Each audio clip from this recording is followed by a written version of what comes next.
Nel, ano yung naging mensahe ng Pangulo ngayong araw ng Kagitingan? Yes, Aga, hinimok ni Pangulong Ferdinand Marcos Jr. ang lahat para sa pagkakaisa at pag-aksyon sa kasalukuyang nararanasan ng bansa.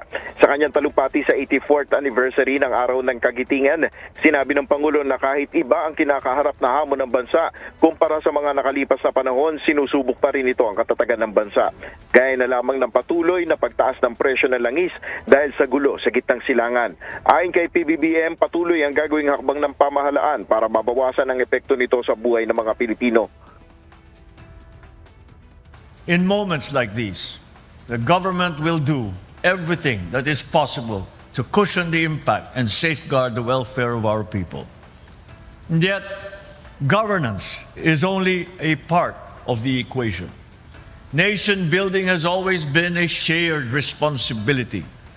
But for this collective responsibility to succeed, it must be grounded in integrity, in courage, and in love for our country. Nanawagan rin si Pangulong Marcos ng katapangan at pagmamahal sa bayan sa gitna ng hamon na kinakaharap ng bansa.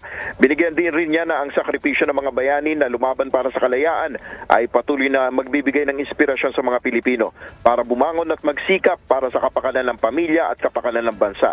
Bago ang kanyang talumpati, nagalay muna ng bulaklak si Pangulong Marcos, si Japanese Ambassador Endo Kazuya at United States Charge de Affairs Robert Ewing sa dambana ng Kagitingan.